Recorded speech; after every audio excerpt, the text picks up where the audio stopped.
It's a real honour to introduce this recipient of a Lifetime Achievement Award. So I think the recipient of a Lifetime Achievement Award is really reserved for those musicians that have really made a difference. Music is a soundtrack to the daily lives of millions of ordinary people across the globe. You shouldn't forget that. And perhaps unknowingly, so many people have listened and danced and lived their lives to the music that the person receiving this year's award has really been a significant part of. He was born to a musical family, a graduate of the New York School of Music and Art, and a career in recording and touring with some of the greatest ever acts followed on from that, but not only as a drummer, but also as a producer, an arranger, and also a composer. David Bowie, Sting, Dire Straits, Madonna, Daft Punk, Miles Davis, Weather Report, Chic, those names mean anything to you?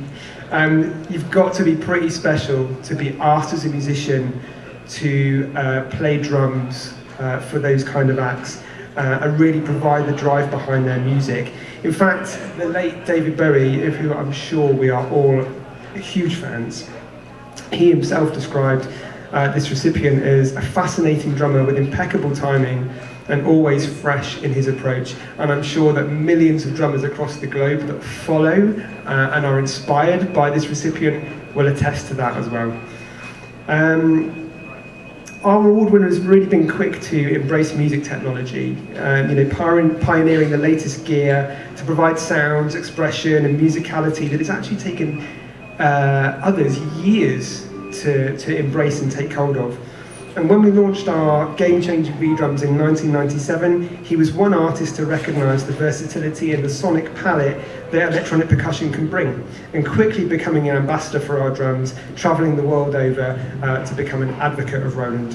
Let's take a short a short look at the history of our recipient.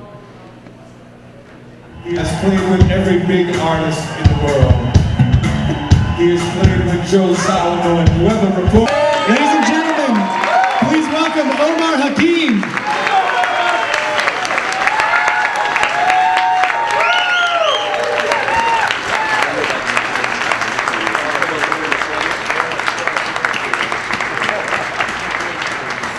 We love you! Thank you. I guess I'm taking a photo. Yours?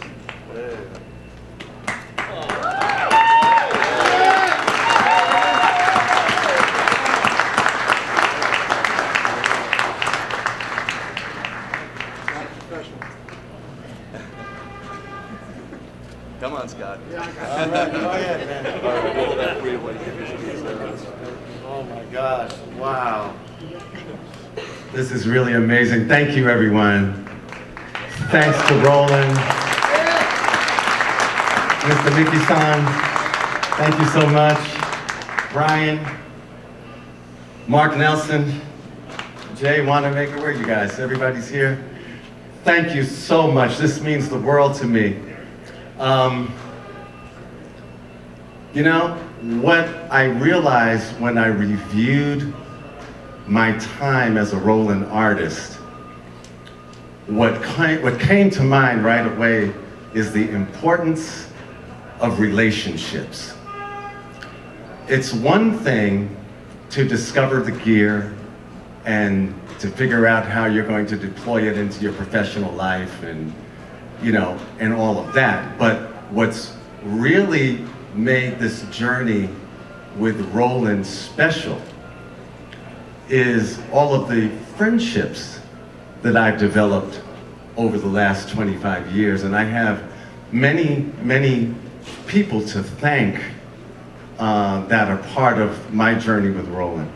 And it's funny because the first guy that was sort of coaxing me to become a Roland artist was a guy named Bob Duncan. Remember Bob Duncan? And Bob would come to my studio and say, you gotta try this, man, you gotta try this, this is awesome, you gotta try this. And actually, I got some of the pre-V-Drums kits because of Bob. And one of them I even took in the studio with Michael Jackson and we experimented with it. And what I realized is that I've always been a fan of Roland's gear.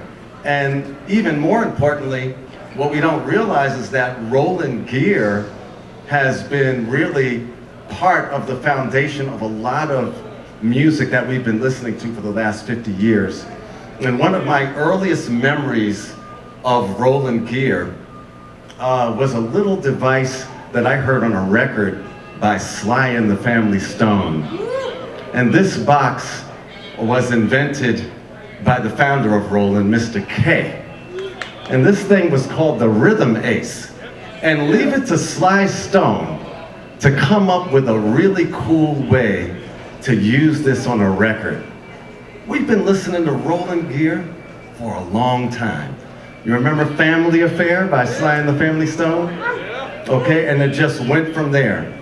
And the thing about Roland, Mr. K's vision back in the day, and all of the other talented designers and engineers that Roland has employed over the years, that the passion has always been about the creating inspirational tools that make music and musicians want to create. You know, it's that relationship you have with an instrument when you pick it up and it makes you want to play. You know what I mean? And so that's what happened to me with the V-drums. Because before that, I had tried all kinds of electronic drums. And you know, all my friends know I'm a complete gadget head and I'm always looking at all these different things. And one day in the mail, I get the Roland Users Group magazine. There's an article in there by another dear friend who was heading up the V-drums initiative at the time, a guy named Steve Fisher, right? So I'm reading this article, and in the article is the announcement about this V-drums concept, the first V-drums brain, the TD-10, and I'm looking at all these incredible screenshots, and I thought to myself, call Bob Duncan and get him to introduce me to Steve Fisher so that I could talk to him about this incredible thing. And Steve Fisher and I got together. He brought a kit to New York for me to check out, and I knew that this kit was going to change the percussion world. It was going to be a whole new way that drummers could express themselves, not only with fantastic models and samples of acoustic drums, but also the sound of pop music with the 808 and 909 and so many other sounds that were already included in that brain. And at the moment that I got this device, I was playing for Madonna. And we had, Madonna had just finished a record called Ray of Light, and she had been working you know, on this record for months and months and months, right? She sends me the thing, she's saying, okay, we're getting ready to go out on the road. I put the record on and I thought, man, I've got a lot of work ahead of me in terms of sampling and all of that. But then I was like, wait a minute, I can do all of this with the V-drums. Like, I could actually make this happen. So I stayed in my studio, hunkered down. I was able, just using the TD-10 brain, emulate every sound on that record. And I actually took it on the road. I was the first V-drummer to actually take a V-drums kit on a professional tour back in the late 90s. And so this has been an incredible journey, 20 plus years. A lot of friendships over the years have been forged. And I had to make a list because I want to thank all of these guys. I already mentioned Steve Fisher. I already mentioned Bob Duncan. Another dear friend, Scott Tibbs. Scott Tibbs and I toured the world together as a duo. We were the two Roland V-drums evangelists. We played a lot of duo concerts, just a V-drums kit, Roland keyboards, a computer, and a couple of mics, and we made it happen. And we had so much fun out there. I love you, man. Thank you so much. Another buddy who was a part of the team under Steve Fisher, Drew Armentrout. I could always call Drew and bug him about questions, and he was always there on the other end of the phone, ready to take my call. Igor, where's Igor? That's my buddy right there. See, these are friendships, and these are the things that make a relationship with a company vibrant and important. You know, it's not, you talk about when the company wins and when the artist wins, we all win. And the fact that Roland has this passion for creating inspirational instruments, you know what I mean? It's beautiful. I always felt like Roland supported me in my passion for creating music. And I think that together, it's that passion that moves everything forward. So beautiful. Mike Snyder, another early guy from the team, from the early team. Kelly Wilkie, Chris Bristol, Kristen Seaborn, congratulations. Twins, go girl. Nishi-san.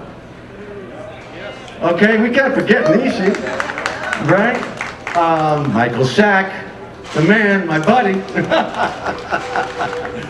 You know, so what can I say? Oh, Darren Shep from Canada, another guy who, when I've had to do stuff in Canada, he always had my back. We'd be here all night, so Atsushi Shimizu, you know, can't forget Atsushi, and Yoshi Shibata. I could go on all night talking about this beautiful relationship with Roland and all the dear friends that I've made over the years. And that's what makes this thing vibrant and wonderful. Thank you so much for this honor. This means the world to me. And let's have fun, NAMM 2020.